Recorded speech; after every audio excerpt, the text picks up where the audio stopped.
When printing to your Konica Minolta device, you're going to want to make sure you're at the BizHub C368, C308, depending on the model number, but it is a BizHub product. Then you want to go into printer properties right below that. Click on that and you'll get this new screen with the various tabs up here at the top. This first tab, called My Tab, is unique to each desktop. This is basically your own personalized settings of print features that you use most often. It can be located here under the My tab. For example, in the center here you have your orientation of your document. You can define as portrait or landscape. Moving down from that, you have original size. If you click on the drop down, you can define your original size and paper size. By default it will match it, but you could take an 8.5 by 11 and enlarge it to an 11 by 17.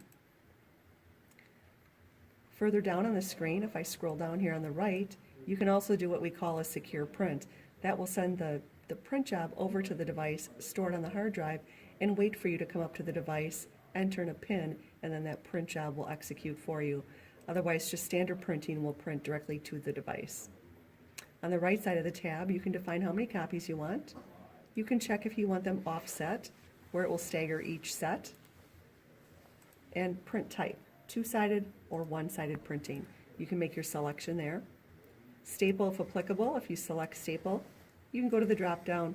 By default it will give you an upper left staple, but you also have the option of a two staple, which is shown here in the display on the left. Next option, and this will vary from device to device. If you have a color device, you have the option of auto color or grayscale if you're on a monochrome unit. This is again the My tab. You can edit your tab here, and then you can pick and choose different setting options that you want to display under your My tab. For example, maybe you wanted to add paper tray. You could add paper tray to the left side of My tab, and now you'll see it down here. I can also take paper tray, and using my arrow keys on the far right, I can position that in a logical order. And then simply by pressing OK, you'll notice now after original size, I now have paper tray, where I can manually choose specific trays and or the bypass. Moving up to the basic tab, this pretty much mirrors My tab with a few exceptions.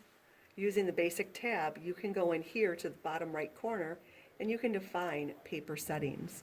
So for example, if you did load heavier stock in the bypass tray, thick 1, you could then tell it thick 1 is in the bypass tray. When you're done using that thick 1 paper, you can bring it back to plain, or if you simply close out of a document, it will reset the driver. If you do not close that document, it will hold the print settings for the remaining document you have open. The next tab is the Layout tab. Here you can do a combine option where it will allow you to take 2, 4, 6, 8, 9, or 16 documents, and it will reduce and manipulate them down to fit on one piece of paper. So this check marking combine will allow you to do that. Most common is 4 on a sheet. You also have a skip blank pages, so if you're opening an existing file, and if you have random blank sheets within that file, you can tell the machine to skip those blank pages so you're not doing any unnecessary printing. The two-sided feature is again on the My tab, but you do have an option below that to change the bind. By default, if you look at the picture here, it will always give you a left bind. But if you wanted to read that document more like a calendar where you're reading top to bottom, you could select top bind. The finishing tab, a lot of your finishing features are already on My tab, so you can skip the finish tab. The cover option you could use, this would allow you to put a front and a back cover on a different color paper. By doing that, you would first need to manually select the tray that you're using for white paper, which would be our large paper tray number 3. When you go into cover, you simply identify if you want a front cover, and then choose if that cover will be printed or blank, and then define where you're loading the cover paper. You could choose to have a back cover, again printed or blank, and where are you loading that cover paper. So here we defined a front and back cover. Here in the illustration to the left, it shows what we're going to get for our output, just giving you a summary of what you've selected.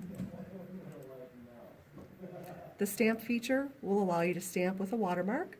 You can use any one of the presets watermarks here. If you go into edit, you can actually see the watermark. You can do a click and drag, side to side, top to bottom, or center. Down at the bottom, you could put it on an angle so it appears corner to corner. You have font options and style of font. By default on the color devices, it will give you a red font. If you want a different color, you can simply go into Other, and if you want to get your true watermark, select the grayscale, and it will be lighter. Over to the right here, you can actually change the size of the font. You can put a circle or frame around the font. And you could actually do a repeat if you wanted to make that font smaller and have it appear to be more of like a wallpaper background. I'll choose a color so you can see that a little bit better for viewing.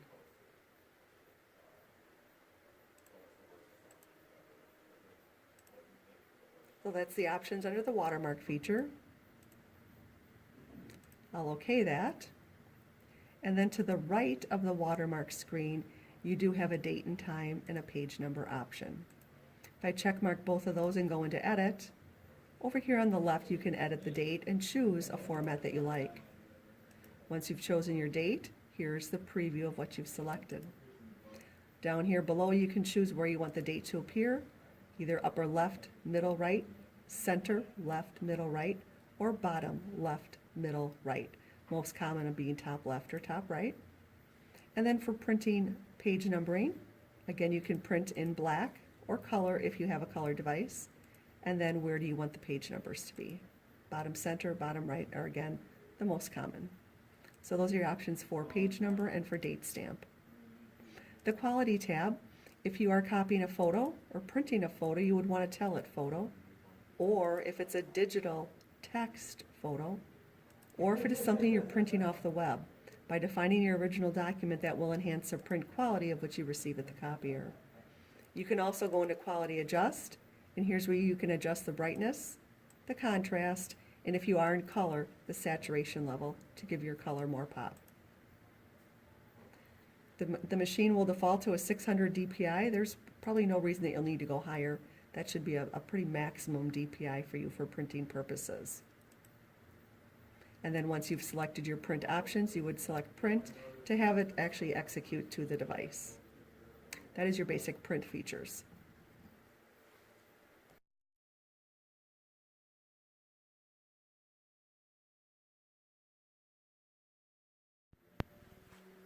To send a secure print to the device, what you can do is select Secure Print here. You'll be prompted with a new screen to enter in a PIN. You can give it a PIN number and a password. And then select OK, OK, and print. That'll send the image over to the hard drive on the copier without it actually printing until you walk up to the device and key in the same PIN that you gave it at the computer.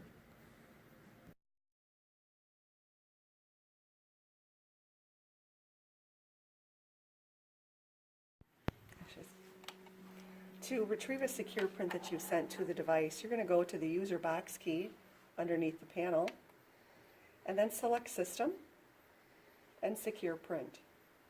It will ask you for your ID and PIN, so whatever ID and PIN you gave it at the computer, you would give it here again at the copier. And then OK.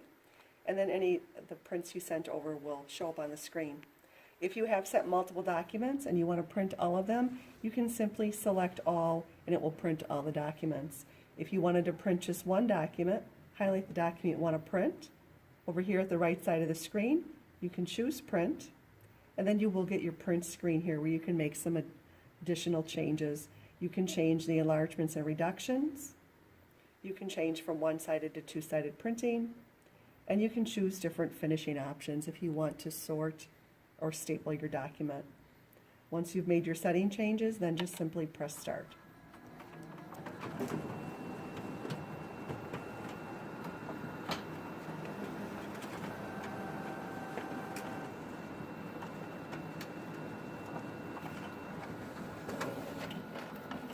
Now you have retrieved your secure print document.